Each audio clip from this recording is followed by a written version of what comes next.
శ్రీమాత్రే నమః. జై లలితాంబిగాయై నమో నమః. అందరికీ శుభోదయం అండి.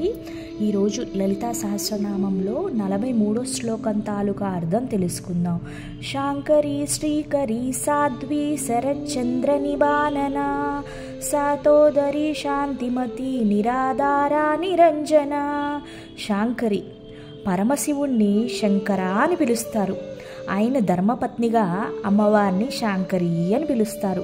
శ్రీకరి, శ్రీకరి అంటే ధనమండి, మంగళకరమండి, అందమండి, వెలుగండి, ధైర్యమండి, మంగళకరమైన అన్నిటినీ కూడా శ్రీ అని పిలుస్తారు.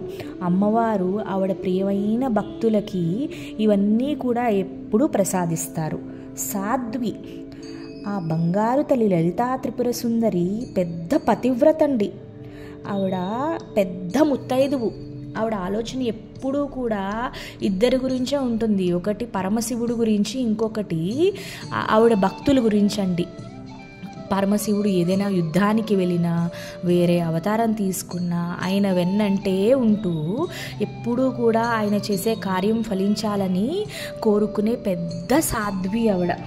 శరచంద్ర నిబానన, అమ్మవారి మొహము ఎంత కాంతివంతంగా, ఎంత ప్రశాంతంగా ఉంటుందంటే, కార్తీక పూర్ణమి రోజు చంద్రుడు చల్లని చల్లగా దగదగలాడిపో, అంటే కాంతి కూడా చల్లగా ఉంటుంది కదండి. ఆ కాంతిలో ఆయన చాలా దగదగలాడుతూ, అంటే ప్రశాంతంగా అనిపిస్తుంది. అమ్మ కూడా అలాగే ఉంటారంట.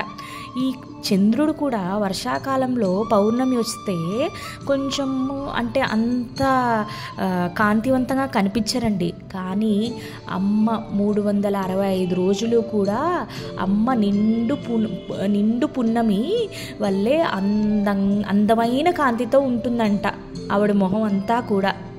ఇంకొక విషయం కూడా చెప్తూ ఉంటారండి. ఆ చంద్రుడికి అంత చలువు అయిన కాంతి కూడా లలితా త్రిపుర సుందరి అమ్మవారే ఇచ్చారంట.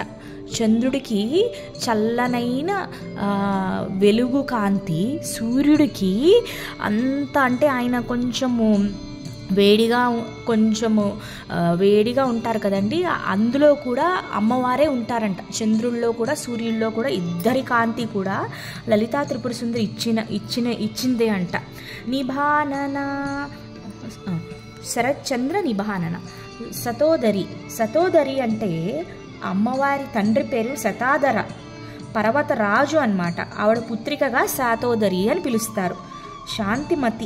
శాంతిమతి అంటే అమ్మవారి స్వరూపమే శాంత స్వరూపము. అమ్మవారి స్వభావమే శాంత స్వరూపము.